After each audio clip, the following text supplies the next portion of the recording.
প্রথম বাংলাদেশী হিসেবে একই সাথে এভারেস্ট আর লুৎসে জয়ের অনন্য কীর্তিগাথা শুনলেন চট্টগ্রামের তরুণ সহ বিশিষ্টজনেরা। পর্বতজয়ী বাবর আলীর বর্ণনায় মন্ত্রমুগ্ধের মতো নিজের অস্তিত্বও যেন অনুভব করলেন বরফ শুভ্র পাহাড়ের কোলে। সাইকেল শোভাযাত্রা আর অভিযানের গল্পে বাবর আলীর পাহাড় জয় উদযাপনের এমন আয়োজন করে পর্বতারোহীদের সংগঠন ভার্টিক্যাল ড্রিমার্স। এভারেস্টের রিজিয়নে আমি যে জায়গাটায় ছিলাম ৩৬ ঘন্টার ব্যবধানে ৮,০০০ই ২ পর্বত জয়, ২ মাসের দুঃসাহসিক যাত্রা, তারপর লাল সবুজের পতাকাকে গৌরবে রাঙিয়ে দেশে ফেরা। অসংখ্য মুগ্ধ শ্রোতার সামনে রোমাঞ্চকর সেই গল্পই শোনাচ্ছিলেন বাবর আলী। ক্লাইম্ব করেছি নেপাল স্থানীয় সময় ৮টা ২০ মিনিটে। রোববার রাতে চট্টগ্রাম শিল্পকলা একাডেমির হলে উপচে পড়া দর্শক শ্রোতার সামনে বাবর যখন এই গল্প বলছিলেন, তখন কখনো পিনপতন নীরবতা, কখনো করতালিতে মুখরতা। দেশের এই সাহসী সন্তানের কীর্তিতে যে গর্বে উঁচু হয়ে গিয়েছিল সবার বুক। বেনিফিট কি? বেনিফিট ব্যক্তিগত অর্জন, এটা খুব লোকজন প্রশ্ন করছে।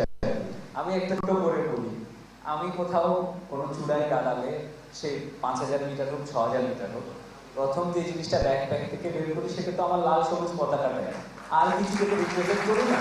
এই বোধটুকুই মনে হয় এটাই সবচেয়ে বড় বেনিফিট, যে আমার দেশটা আমার সাথে খানিকটা হলেও বলে ওঠে। পর্বতারোহীদের সংগঠন ভার্টিক্যাল ড্রিমার্সের উদ্যোগে বাবর আলীর গৌরবের কথা শোনার এটাই ছিল প্রথম বড় আয়োজন, যেখানে ছিলেন নানা বয়সী মানুষ আর বিশিষ্টজনেরা। এর আগে এই সংগঠনের আয়োজনেই বাবরের জয় উদযাপনে ছিল সাইকেল শোভাযাত্রা। নগরীর অনন্য আবাসিক থেকে শুরু হওয়া ৩ শতাধিক সাইক্লিস্টের কয়েক কিলোমিটার ব্যাপী শোভাযাত্রার অগ্রভাগেও ছিলেন এভারেস্ট ও লুৎসে জয়ী বীর বাবর আলী।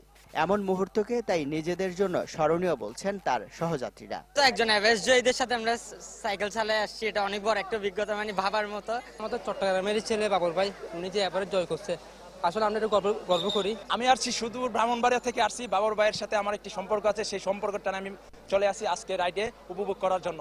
আমরাও যেমন সাইক্লিং করি, উনিও সাইক্লিস্ট, উনি এভারেস্ট জয় করে এবং আমাদের বাংলাদেশকে রিপ্রেজেন্ট করছে, এটাই হচ্ছে যে আমাদের সবচেয়ে বড় পাওয়া। আমরা খুবই খুশি, খুবই আনন্দিত, এবং বাবর ভাইকে ভবিষ্যতে তিনি যে পরিকল্পনা করতেছেন এর জন্য অগ্রিম অভিনন্দন।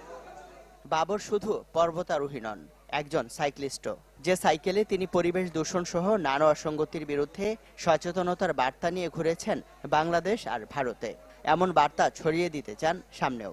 আমি যেহেতু সিঙ্গেল ইউজ প্লাস্টিক, আমি নিজে সিঙ্গেল ইউজ প্লাস্টিক খুব কম ব্যবহার করি, লোকজনকেও এই বার্তাটা দেই। সাইক্লিং যারা করে ওদের মধ্যে এই ব্যাপারগুলো খুব ভালো কাজ করে। যে আমি সবসময় বলি যে ক্লাইমেট চেঞ্জ দেখার জন্য সবচেয়ে ভালো জায়গা হচ্ছে হিমালয়, যে গ্লেশিয়াল রিট্রিট হচ্ছে, গ্লেশিয়াল লেক সৃষ্টি হচ্ছে। তো আমি এটা নিয়েও ভবিষ্যতে কাজ করতে চাই। যদিও আমরা অনেকের ধারণা আমরা হিমালয়ের অংশ নই, হিমালয়ের দান হচ্ছে এই দেশ সবার আগে।